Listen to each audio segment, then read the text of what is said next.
Welcome to Mystara for another nation down in the 1030 timeline. The focus this time is the Empire of Alphatia, the other half of the War of the Wizards. The magical empire fought to a bloody stalemate through a combination of poor leadership, unreliable forces, and discovering the hard way about Glantry's secret magics. Now the Empress has to rebuild from the devastation while having no confidence in her heir apparent. Can Alphatia regain its glory? Or is the Empire of Magic doomed to revert to chaos? I'm Mr. Welch, and I'm here to talk till I'm blue in the face. When the last spell was cast, Empress Ariadne was a defeated woman. Her empire was intact. She had lost no territories, but her armies were mauled, her council of wizards was useless, and worse, her son was utterly incompetent. When the might of Alphatia made an all-out blitz to destroy Glantry City, they weren't just defeated, they were humiliated. Glantrian wizards proved superior in almost every regard. Their necromancers made the vilest wizards in Blackheart look like mere acolytes. The wizard princes had command of elementals, dragons, undead, constructs, and magics Alphatia had never seen before. Ironically, the failure of magic during the battle saved what remained of the Alphatian army, as they could retreat on foot to relative safety. The problems facing the Empire when the treaties were signed and the armies had returned were obvious. Zandor's complete lack of leadership had cost the nation almost three-quarters of its troops. Thyatis' methodical campaign to destroy the farms of Belisaria was complete. The island would need magical assistance to recover from the damage. Floating R was being rebuilt after an audacious assault by the Retibius air fleet left it in ruins, but the airship losses were almost complete. The Empress needed the Council of Wizards more than ever, and when needed the most, they were all busy trying to discover the Glantrian secrets that had been revealed during the war. She did what she could with her allies, and Norwald was pushed to increase the number of goods traded. They had a large number of new settlers from Glantrian dissidents, but planting new farms and building new trading posts took time. Ariadne could generally count on only a quarter of the Council of Wizards. After the war, that number was less than 1 in 10. She had taken control of the nation of Sind, but they were worse off than just about anybody, having been strip mined by Hool for resources. She didn't have the numbers that Thyatis had to seize new territory. She could use magic to browbeat a nation into submission, but holding it would require troops. Troops she didn't have. She turned to magical studies to try to find a solution. If there was no one she could turn to in Mystara, other worlds could hold the key to Alphatia's restoration. She spent over a month in the private library of the Alphatian Palace. She found old magical formulas that hadn't been tested in centuries, enough material to blackmail entire nations, and designs for war machines that could have been useful before the war. But none of them were going to help restore Alphatia. Finally, almost accidentally, she knocked over a book that had sat on top of a shelf since before the first Landsfall day. The book was an account of an Alphatian explorer who gave a detailed report of a magical artifact that would let its user open portals into other worlds. Not just a gate, but you could send entire fleets through directly on top of a world no matter where in the multiverse it was. The journal even included instructions on how to use the artifact, the Key of Infinite Portals. The book gave the last known location of the key, in a fortress floating above a savage world known as Dukaksh. There was no guarantee the artifact was still there, considering the book's age and the key's very nature, but it was Ariadne's best chance to find an artifact to help her people. She didn't tell anyone of her discovery. The last thing she needed was Zandor to demand to lead the expedition.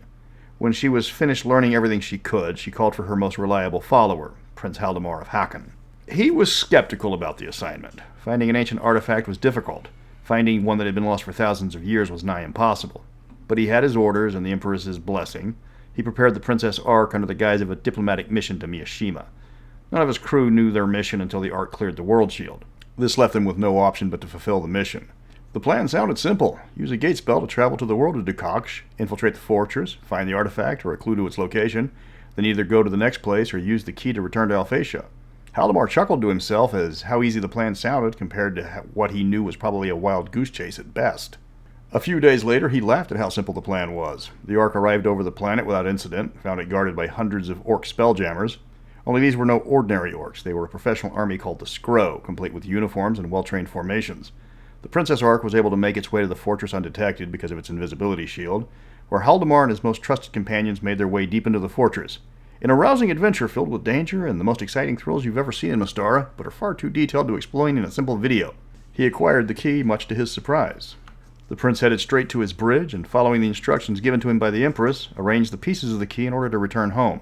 This did open a portal precisely as she explained, but for some reason it made the Ark completely visible, and the key sent out a pulse that alerted every spelljammer in the system.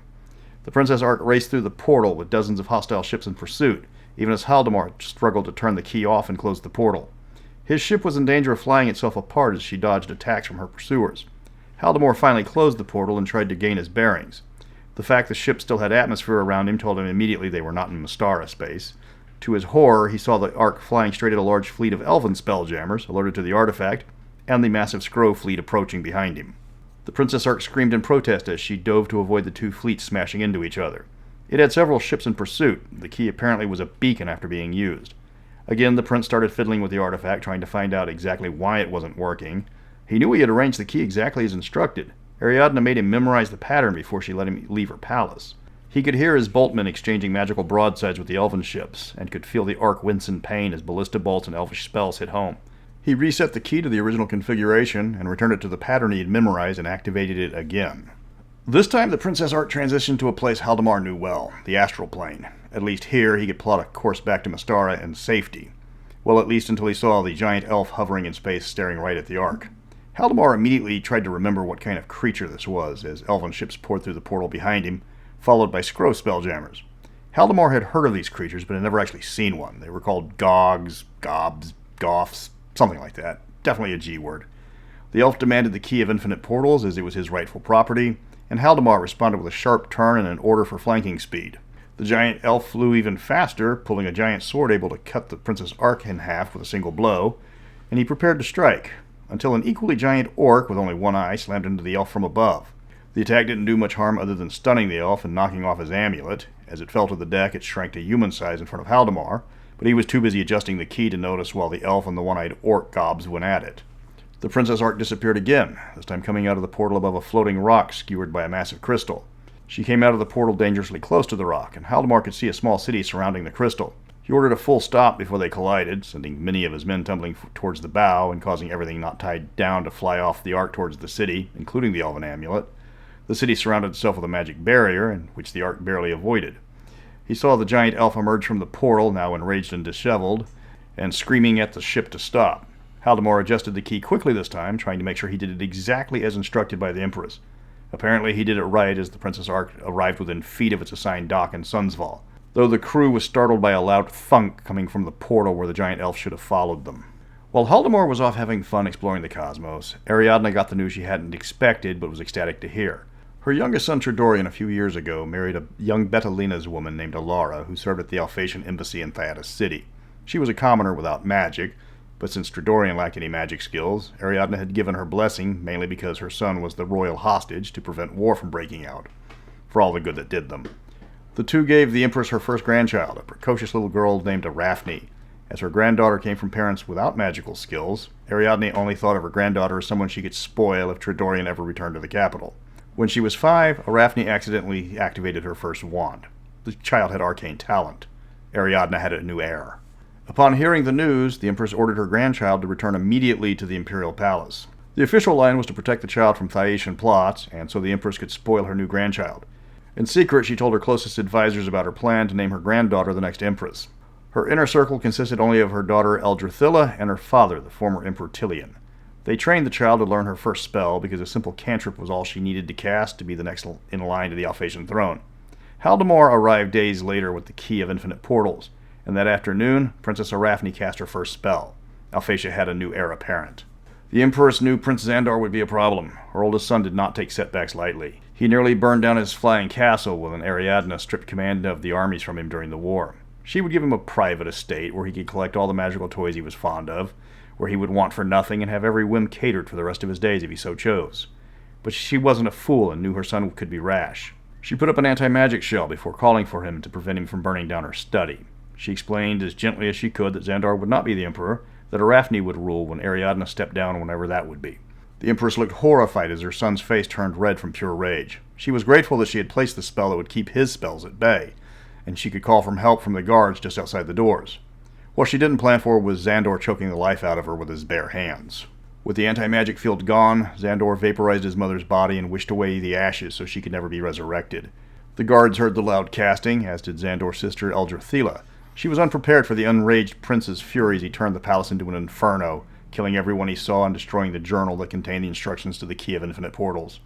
Zandor tore through the court looking for his niece, but no matter how many he burned alive with his spells, no one could tell him where she was.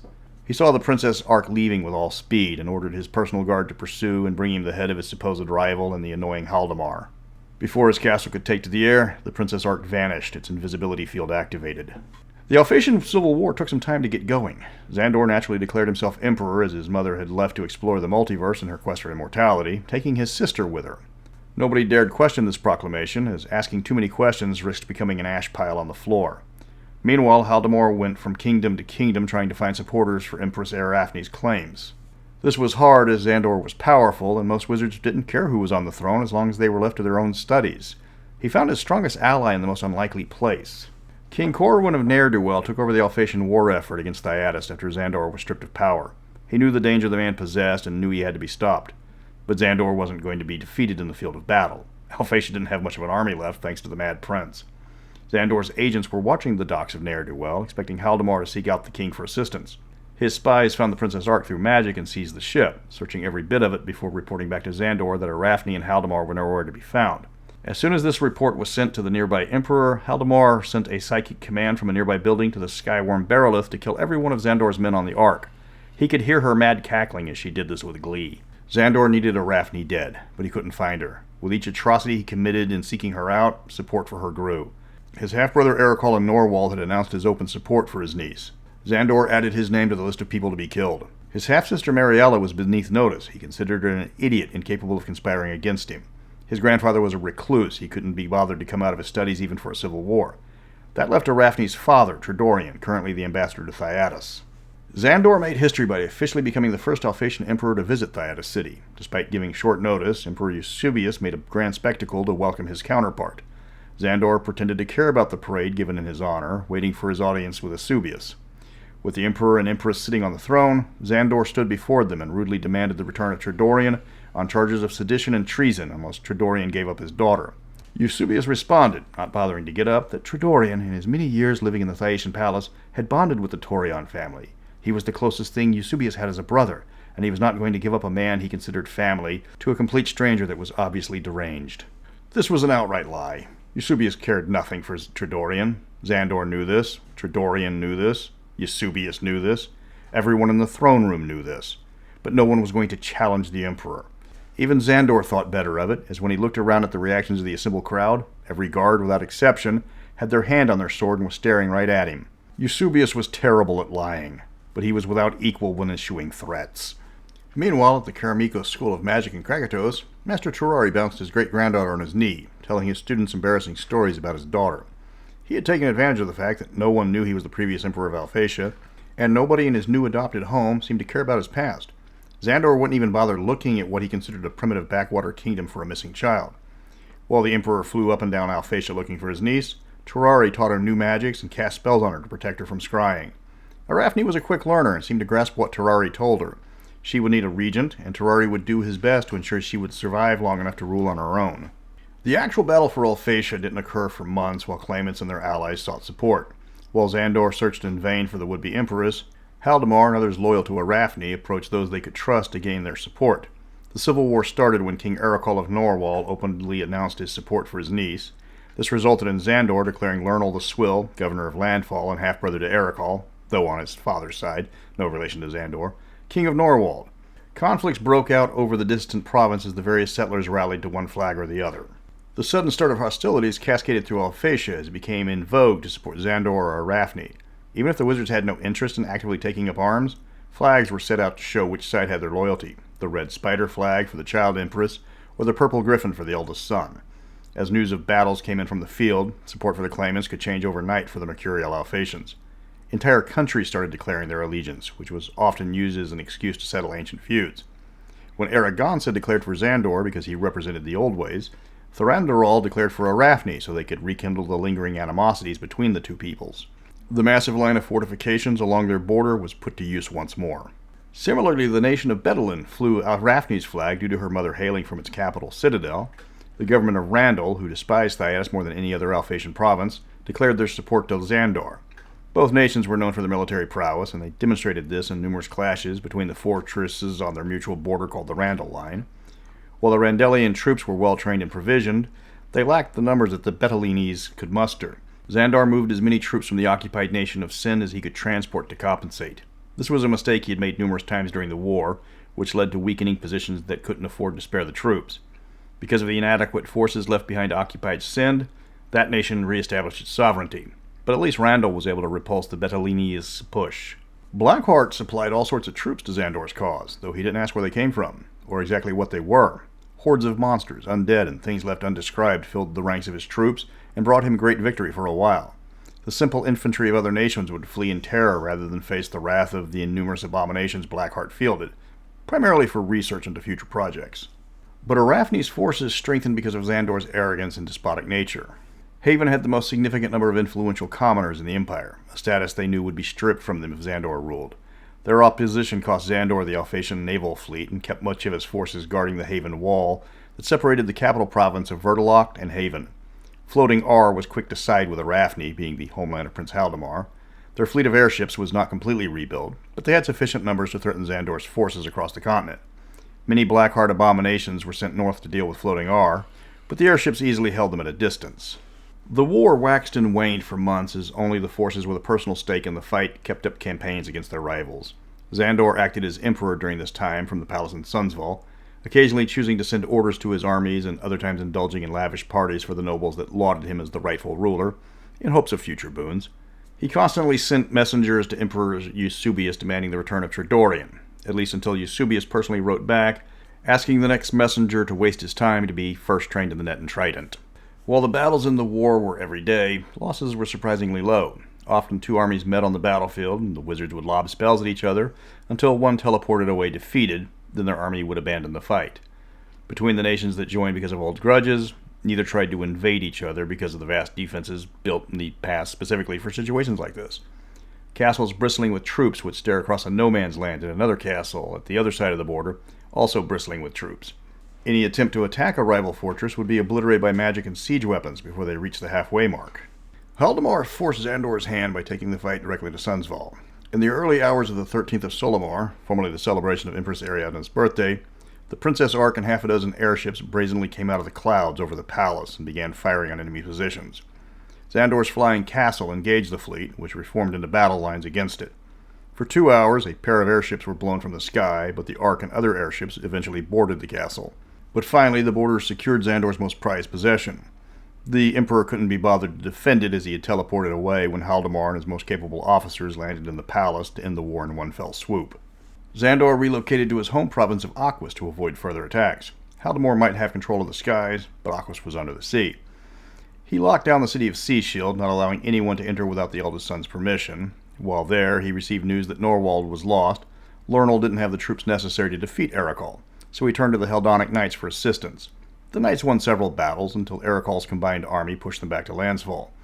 When Lernal demanded they get back out there and fight, they summarily executed him, simultaneously taking control of Lansfall and raising the city's average IQ. Erekal's army arrived to reclaim the city, but the Knights were dug in and the reinforcements had started arriving. The king allowed them to hold their prize for now. The war ended with a whimper rather than a cataclysmic battle. Zandor, frustrated with his setbacks, looked to exact revenge for at least one slight. He sent several of his best assassins to Thyatis to remind Eusebius that he was not to be trifled with. Rather than target the Emperor, his sons were the prey of the Alphatian killers. At least that was the plan, as all of them were found in the Imperial Palace, strangled by what appeared to be a curtain by the prince's bodyguards. Eusebius responded by declaring war on Aquis, not Alphatia. His declaration of war listed every other Alphatian territory by name and mentioned that he had no quarrel with any of them. But Zandor was now an enemy of Thyatis. The fleets were assembled, but King Finn of Ostland captured Zandor by convincing a guard to let him in under the guise of a Vestlandic merchant, and then get the prince drunk and smuggle him back to his ship in a mead barrel. Empress Araphne I was crowned a week later in Sunsval. The child empress named a council of loyalist monarchs to serve as her regent, including her uncle Erekal, King Corwin of Ne'er-do-Well, and Queen Mylotendal of Haven. Her great-grandfather Tilian's secret remained with her at his request. She offered the Empress's peace to all the nations allied against her, a complete pardon if they would swear loyalty. This was common practice in Alphatia.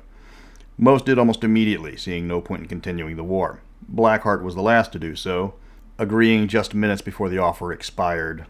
She was planning the trial of Zandor when a surprise visitor in the form of Stephania of Thyatis approached with an offer for a joint invasion of a paltry, undefended outpost in the ethereal plane that was quite wealthy. Araphne, after consulting her regents, agreed. A mutual operation taken by both empires would greatly improve relations between the nations. The invasion was quite successful, and Alphatia looted the city's impressive library, and also returned with quite a bit of wealth and numerous slaves. Araphne then decided on Zandor's punishment. The rock that held the city was now devoid of life, but with some spells and enchantments, a private prison was created to provide Zandor everything he needed to survive in a manor built just for him, on a dead rock floating in the deep Ethereum until he died. As far as Haldimar, Araphne awarded the prince with the key of ultimate portals for his service, and tasked him to explore where he could for the benefit of Alphatia.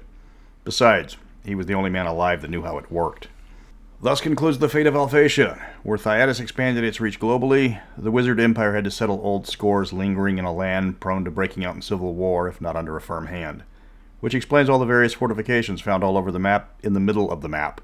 And I finally got to explain why those were there in the first place. If you want your players to go explore the multiverse, Prince Haldimar's hiring. Until the next one, remember, try not to annoy Emperor Eusebius. You'll live longer that way.